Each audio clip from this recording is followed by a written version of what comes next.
My body is a temple, my asanas are my prayers. Yoga is a timeless gift from the ancient Hindu community, a profound journey of self-discovery and healing that embodies the essence of freedom.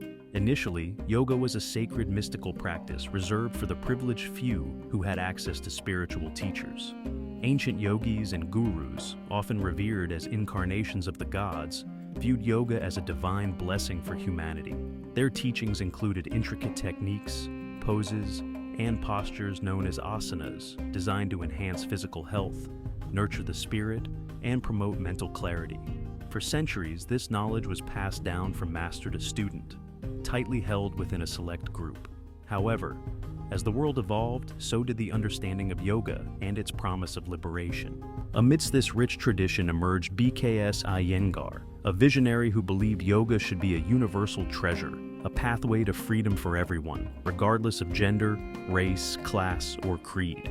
It concerns the human being. That's why the very word Patanjali has used, he has used the word, it is sarvabhauma, means universal culture. He never uses the Hindu culture. He has used the word universal culture. That's the beauty of his word.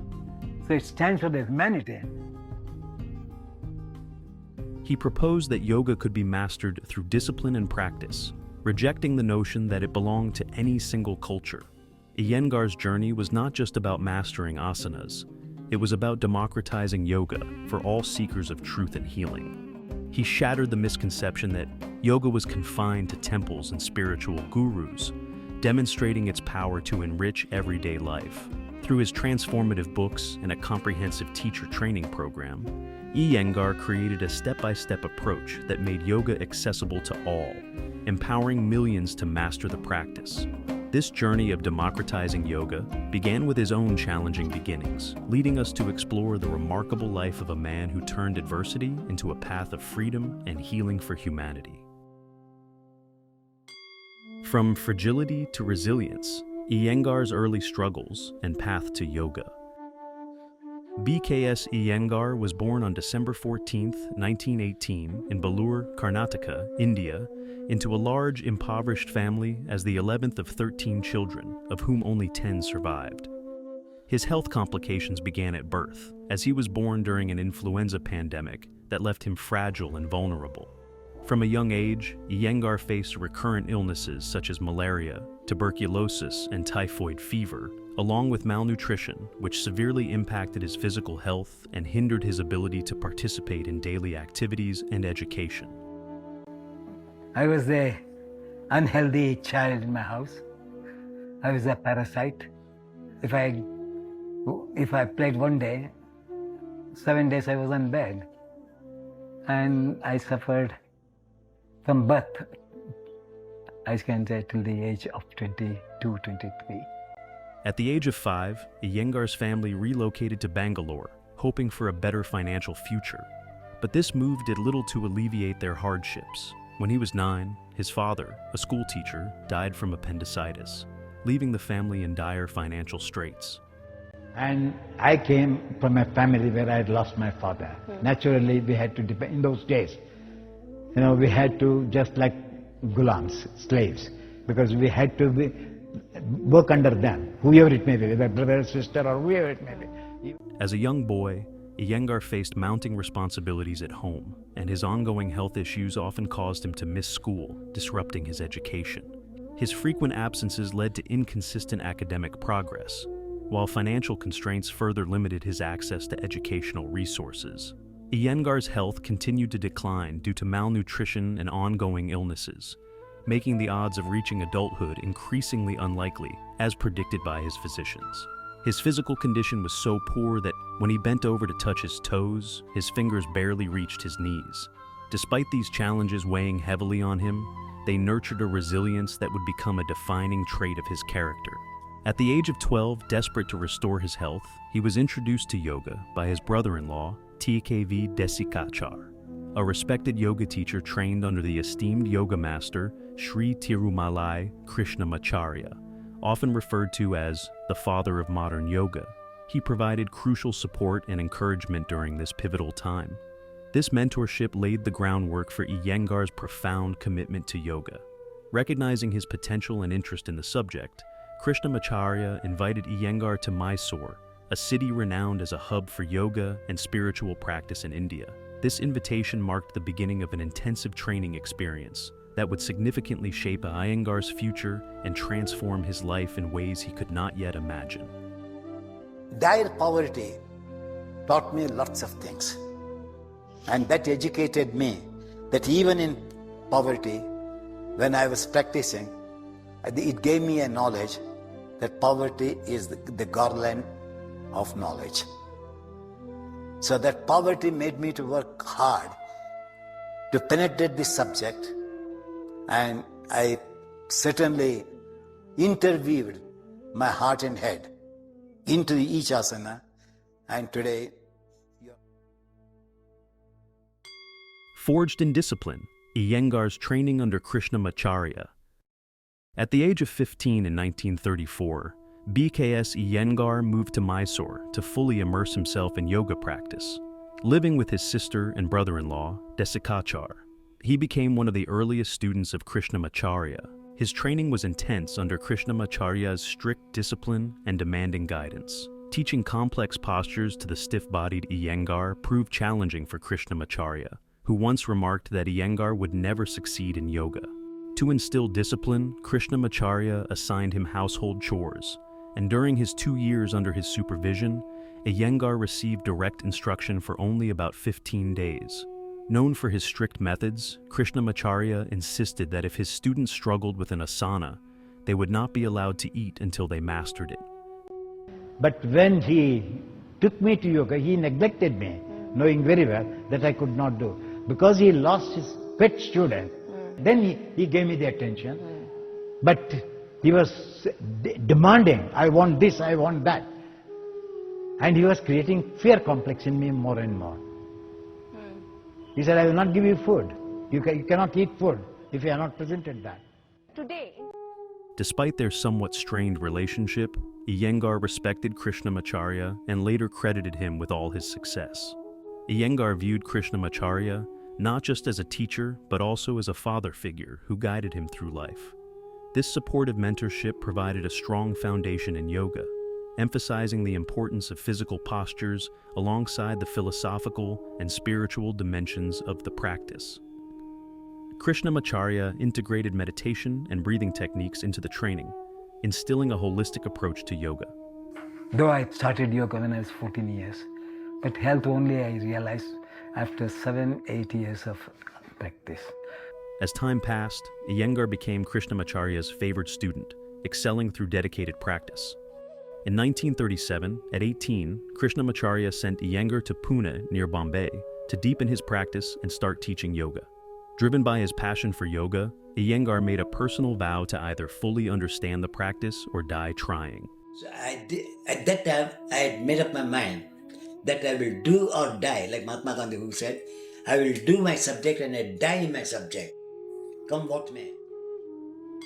Resilience and reinvention, Iyengar's breakthrough years in Pune.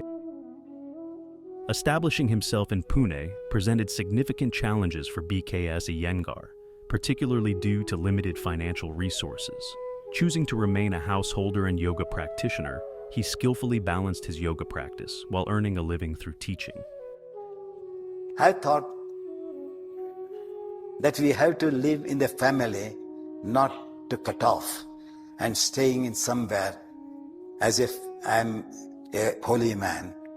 I would like to live like an ordinary man as other people live household life. I also would like to follow this same methodology. Sorry, I can't. This established Iyengar as a role model for practitioners, demonstrating that the spiritual and practical aspects of life could coexist harmoniously. Initially, Iyengar taught yoga at health and fitness clubs. By 1940, he attracted a handful of students to begin his private teaching. Because of tuberculosis, my chest, even when I was in Pune in 1937, was not more than 28 inches. Naturally, people used to laugh, saying, if you do yoga, you'll be like Miss Iyengar. Initially, he struggled to make ends meet, often facing hunger and subsisting primarily on rice and water, occasionally managing a slice of bread. Well, I say that having suffered, I have lived without food for days. I have practiced yoga with tap water for days. That's why people ask me diet. When I had no diet and practice, how can I speak on diet? To teach as many people as possible, he biked long distances, driven by his commitment to share yoga and its benefits. He devoted long hours to intense daily practice, refining his skills and deepening his understanding of the discipline. My dear friend, no chance to become an instant yogi. You have to sweat not only from the physical body, but you have to sweat intellectually. Right. Intellectual sweat is needed in order to master a subject. His focus on alignment, breath control, and the therapeutic benefits of yoga resonated with his early students, gradually increasing attendance. Realizing that some students struggled with classical asanas, Iyengar began using props, which he had developed during his training, to assist them in achieving the correct postures. Resourceful and innovative, he utilized whatever was at hand, household objects like pots, bricks, and pieces of rope. Initially ridiculed in India, he was mockingly referred to as practicing furniture yoga. Yet, this groundbreaking approach made yoga accessible to individuals of varying physical abilities and backgrounds, setting Iyengar apart from traditional yoga teachers of his time. So I created all these things so that if half the leg is amputated, I might do standing poses. Now, if anyway amputated person, I can teach. Sure, For example, take Narasimha. He was tied with a cloth. So is it not a support? So that is enough for me to say, if Lord Narasimha in his dhyana crosses his legs like that and tie, then I thought, why should I not find out means? And we read in a paper, in the early days, that yogis were doing asana on a tree. How do they do? Then I started tying these ropes. So they can do Shirshasana on these ropes. So they were using like that probably. So I was thinking this way, that they must have developed. If you go and see a banyan tree, the roots, they join together and form a loop. So even I saw in Bhimeshwar, and I thought, one day I showed to my children, "Arey, you can do Shirshasana here." So I found that this is how yogis were doing probably. And that's how I developed from that. As his practice evolved, Iyengar realized that his rapid transitions between poses were suitable only for younger, fit individuals and often resulted in inaccuracy. He decelerated his movements, thoroughly exploring every aspect of each asana. This shift marked the start of a profound analysis that revolutionized yoga practice, guiding him toward mastery in precision, alignment, and the innovative use of props for each asana. I changed the system because, 60-year man, if I talk him jump and go to Shirshasana, what would happen? Up to 40 years he can do. Afterwards he will find heart start beating, head becoming hot, then what will you do? Iyengar Yoga? That's all you have to, that's why I had to change. So I said, don't do jumpings because it does not hold. Your eyes are weak, how can you do jumpings? For children, yes. In 1943, at the age of 25, Iyengar married 16-year-old Ramamani in an arranged marriage arranged by his parents. Their traditional customs, combined with mutual respect and admiration, established a strong foundation for their marriage and shared dedication to yoga. This union came at a pivotal moment in Iyengar's life as he began to gain recognition for his work. Together, they welcomed 5 daughters and a son, with Geeta, their first daughter, born in 1944, and Prashant, their son, in 1949. Ramamani and their children became his earliest students, learning yoga from him at a young age, which deepened their family bond and further solidified Iyengar's commitment to the practice. If you're enjoying this journey into the life and teachings of BKS Iyengar, please like, share, and subscribe to support my channel. And be sure to leave a comment below on how Iyengar's yoga has influenced your path to inner peace and freedom. For more inspiring stories, check out my other videos on my channel, Ratio Freedom. Building Bridges, Iyengar's Global Reach. In 1948, as Iyengar's recognition grew, he founded his yoga institute in Pune, known as the Yoga Institute, marking a pivotal moment in his journey as a teacher. Dedicating himself to an intense practice of at least 10 hours a day, he quickly gained fame as a master yogi, drawing students from all over the country eager to learn from his distinctive approach. I used to see the defects in my students. I used to keep it in my mind and go home. Why this person is doing like this in Trikonasana? Why one foot is like that? One thigh in different directions. Then a homework I used to do. I used to imitate all my students' practices on my own. And which muscle resists, in which position that which muscle resists, which muscle cooperates, I went on learning. And that gave me a tremendous idea to give the ideas of how the mind has to be with the action. Then I thought, no, unless the mind reaches, the stretch is not complete. That's how I went on learning and learning. Then, when the mind started touching, the corrections were not coming. I could feel the mind. You do not know where my mind is. But I can tell you, 1 inch inside, only I know where the mind is going. During this time, he welcomed more children, further enriching his life, and his financial hardships began to ease, enabling him to better support his growing family. One of Iyengar's most renowned students was the world-famous violinist Yehudi Menuhin, who discovered his work in 1952. Yehudi Menuhin, the world-famous violinist, when he was invited by Jawaharlal Nehru to give a concert in India after independence, he wanted to meet yogis of India, saying that I have some problems, I can't hold violin for a very long time, somebody can help me, I would be very happy. So he came to India as a guest of Jawaharlal Nehru, gave concerts all over the cities, but his intention was to find out whether he could play violin better than what he was playing. He could not hold the violin even for 1 hour. That was his problem. When Iyengar learned that Menuhin wanted to meet him in Mumbai, he embarked on a 7-hour train journey for what was expected to be a brief 5-minute meeting. However, that encounter extended to 3 hours and resulted in a series of classes for Menuhin. At the time, Menuhin faced a crisis in his playing, struggling with physical strain and injuries from years of performing. The pressures of his successful career caused significant mental and emotional stress. In his search for balance, he began exploring alternative practices like yoga. Meeting Iyengar opened a new path for his healing and personal growth, changing the course of both their lives. By 1954, Menuhin and Iyengar's relationship deepened. Menuhin invited Iyengar to travel to London, France, and Switzerland, marking his inaugural visit to Europe. So he invited me in 1954 to teach him in Switzerland, and I pay him all my respect because it is he who presented me to the world to present this subject.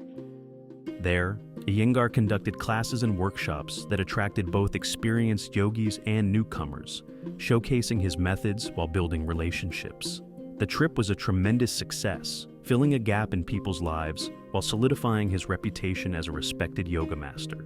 In 1956, Iyengar embarked on a journey to the United States and Europe, facilitated by Yehudi Menuhin. During this trip, he met influential figures, including Soviet leader Nikita Khrushchev, where he demonstrated asanas and explained the physical and mental benefits of yoga. He also had a memorable meeting with the Queen Mother of Belgium, who was captivated by his teaching, and even learned the headstand from him at the age of 80. These encounters were pivotal, highlighting yoga as a peaceful bridge between cultures. Iyengar's itinerary included visits to the University of Michigan, where he conducted lecture demonstrations, workshops, and classes, forging strong ties with the Ann Arbor community. This connection helped spread Iyengar Yoga throughout the region. In recognition of his profound impact, Menuhin gifted Iyengar an Omega wristwatch, inscribed with, "To my best violin teacher, B.K.S. Iyengar." Shining light, crafting the protocols of freedom. The philosophical teaching came to me only after 1960, not before. Probably that's what I said. I was a mild or average intellectual, so the subject couldn't go into my head. In the 1960s, B.K.S. Iyengar expanded his yoga institute in Pune, attracting students from across India and around the globe. His dedication to teaching led him on annual trips to Europe and the United States, where he conducted lectures, workshops, and classes. During these travels, students from various countries sent him photos of their asanas, asking for guidance, which emphasized the need for a more systematic approach to teaching yoga. These experiences deepened his understanding of the human body and inspired him to create a comprehensive guide that outlined the principles, techniques, and philosophy of yoga, making it accessible to practitioners at all levels. He aimed to leave a lasting legacy through his teachings, believing that a well-structured book would preserve the knowledge and practice of Iyengar Yoga for future generations. In 1966, Iyengar published his first book, Light on Yoga, a groundbreaking work featuring detailed instructions on over 200 asanas and their benefits. The book established Iyengar Yoga as a distinct style, renowned for its focus on alignment, precision, and the innovative use of props. It quickly became an international bestseller, credited with popularizing modern yoga. With over 3 million copies sold and translations in more than 23 languages, Light on Yoga introduced a do-it-yourself approach, often called the Bible of modern yoga. Where I brought the alignment between the inner body, the outer body, alignment between the mind and the joints, alignment between the mind and intelligence, alignment with the intelligence and consciousness, so that they could experience the inner being totally, wholly, and integrating themselves in their sadhana.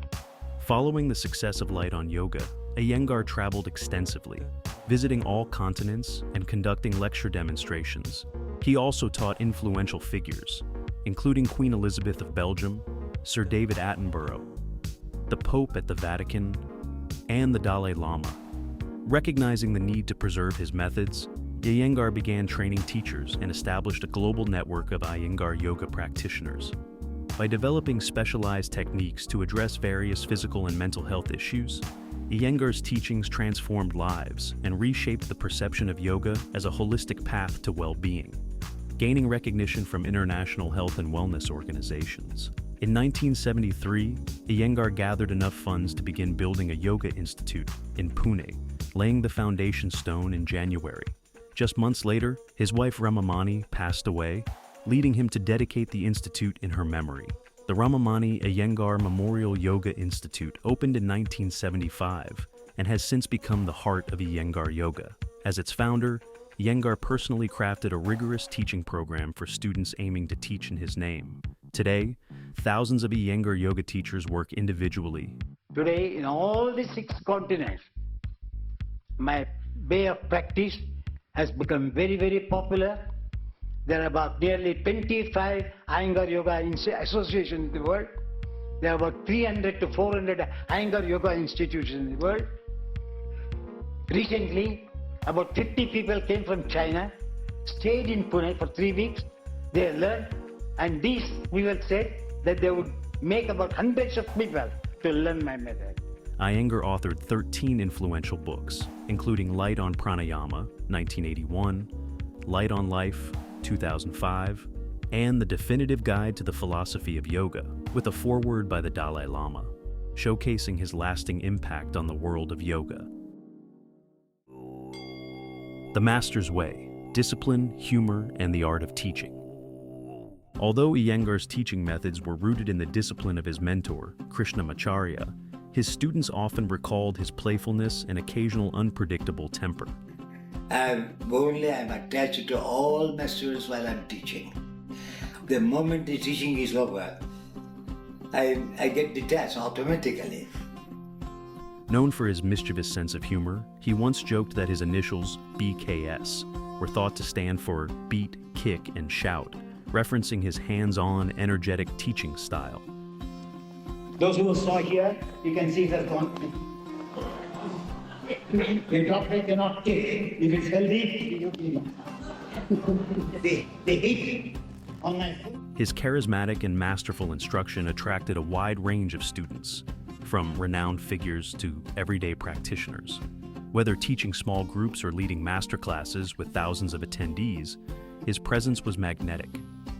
Iyengar was uncompromising in his insistence on the correct execution of asanas, emphasizing that true discipline and hard work were essential to achieve the ultimate freedom that yoga offers. My aim in life is I should share this knowledge with others. I know what freedom is, but somehow or other my mind says no. Please share what I have got. So I come back to my life. My life is, I have suffered, I don't want the world to suffer. Can I give them something so that they can live happily? Over his lifetime, he directly taught hundreds of thousands of students, and until his mid-90s, he continued to share yoga with remarkable energy and inspiration.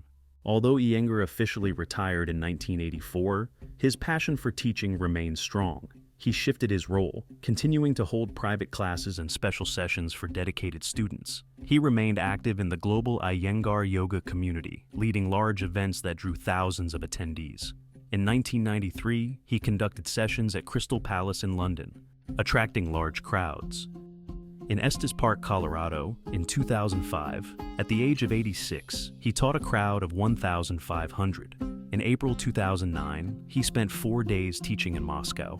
And in 2011, at the age of 92, he led a yoga convention in Beijing with 1,300 participants. Even at the age of 90, Iyengar practiced yoga for at least 3 hours a day, fully embodying the principles he taught. 3 hours on asanas and 1 hour doing If I do pranayama. 1 hour pranayama, and sometimes even in the evenings, I do a lot of pranayama. Deliberate practice of pranayama is 1 hour. Non-deliberate pranayama goes on. Would you advise? His dedication left a lasting impact on the yoga world, ensuring his teachings would continue to inspire future generations. A life of honors, Iyengar's global recognition and legacy. B.K.S. Iyengar's journey from a fragile childhood to becoming a global ambassador of yoga was marked by numerous honors reflecting his extraordinary contributions. In 2002, Iyengar received the Padma Bhushan, India's second highest civilian award, further solidifying his status as a revered figure in yoga. As his influence grew, so did the recognition of his teachings worldwide. In 2004, Time magazine named him one of the 100 most influential people in the world, acknowledging his role in popularizing yoga beyond India's borders. On October 3, 2005, the San Francisco Board of Supervisors declared it BKS Iyengar Day, celebrating his contributions to health and wellness in the community. His teachings had transformed lives and woven yoga into modern culture. In June 2011, the Beijing Post honored Iyengar with a commemorative stamp, coinciding with the growing popularity of Iyengar Yoga, which had over 30,000 students in 57 cities across China. The pinnacle of Iyengar's achievements came in 2012 when he received the IMC Jaran Quality Medal, awarded to individuals recognized as role models for spreading awareness and quality in their fields. Iyengar was one of the only 2 non-industrialists to receive this honor. That same year, he was voted one of the 50 greatest Indians, joining luminaries like Gandhi. In April 2014, Iyengar traveled to Delhi to receive the Padma Vibhushan, India's highest civilian award, from the President of India, a testament to his lasting impact on the country and the world. His journey culminated on December 14, 2015, when Google celebrated his 97th birthday by featuring him as the Google Doodle on their homepage, recognizing his immense contributions to yoga. Against all odds, he lived to the age of 95, becoming the greatest exponent of yoga the world has ever known, and the person most responsible for bringing yoga to the masses. 2 bodies, 1 soul, the family legacy of Iyengar. B.K.S. Iyengar described his marriage to Ramamani as 2 bodies and 1 soul. Ramamani played an essential role in supporting Iyengar's yoga practice and career, managing the household and providing emotional support. She shared his commitment to yoga, practicing alongside him and actively participating in the family's yoga institute. Iyengar's family were among his earliest students, learning the practice from him at a young age.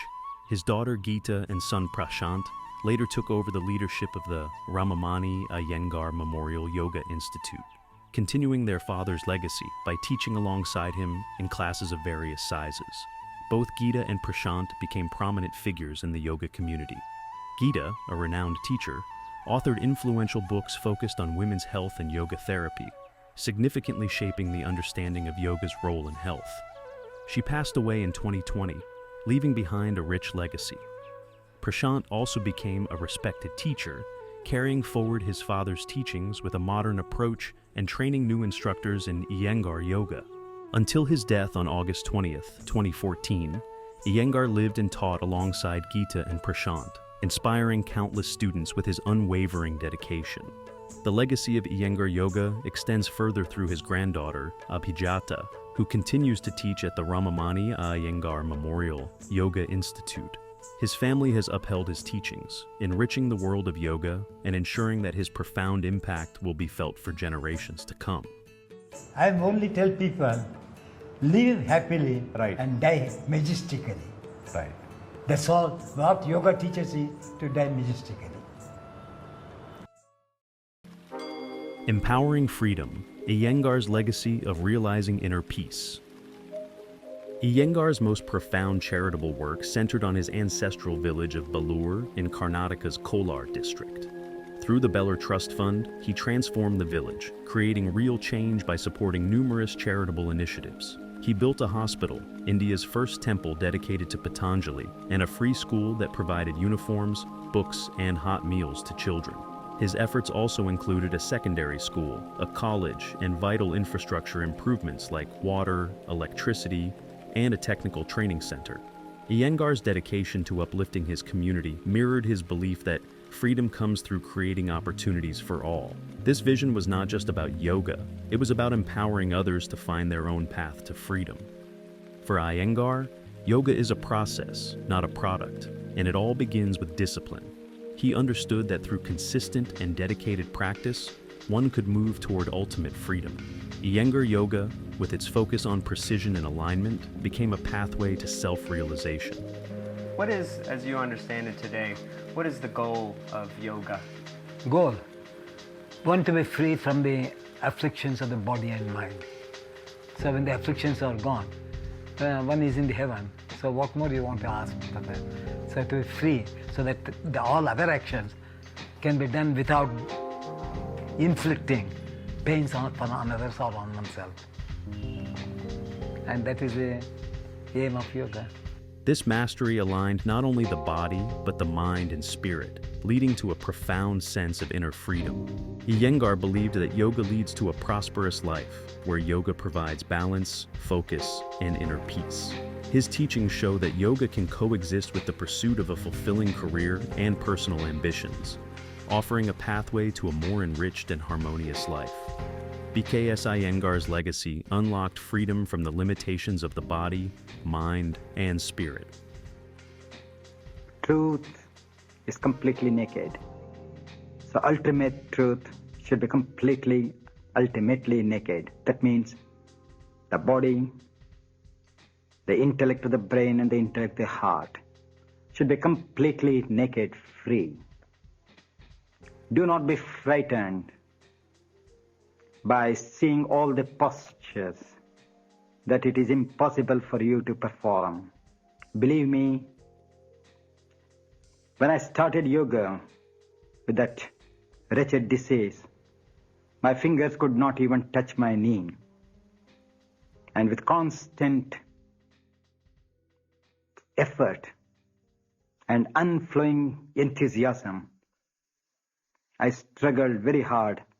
And today, I am completely happy because I am standing on my own altar. And my poses are my prayers. And my poses are everything what I do. Today, everybody gets confused about meditation. Whatever I've shown you, is concrete meditation or active meditation. Remaining in a state of loneliness is not meditation. Remaining in a state of sensual pleasure is not meditation. The self has no pleasures. The self has no pain. So true meditation should bring enlightenment, illumination, creativity, activity, fullness, and aloneness. As long as that meditation do not give that fullness, that meditation has absolutely no meaning at all. It is as good as a man who takes drugs and sleeps for 24 hours. Friends, yoga is meditation, yoga is action. Patanjali, when he explains, he only speaks about the discipline of yoga. And when the discipline ends, he calls in the last chapter as an integrated yoga. So here, what I've shown you is to integrate the body, which is nothing but inertic part, mind being rajasic part, which is always vibrant, to be one with the self, which is ever pure, ever silent, ever in a state of poise. There is no bliss for the self. There is only bliss for the mind. The self has only two things: the continuity, eternal, and pure. But there is no bliss. So if you all practice yoga with that poise in the self, merging the mind and the body and transforming them so that they merge with that infinite self, I say that you have done a wonderful thing having taken this human form.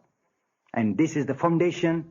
Let this foundation lead you to the highest level of what I say, purity and eternity. Thank you very much. Thank you for reaching the end of this journey. I hope it's helped you see the human body as a true gift, capable of unlocking the freedom that lies within us all. Click here to explore how Buckminster Fuller introduced freedom through the concept of abundance.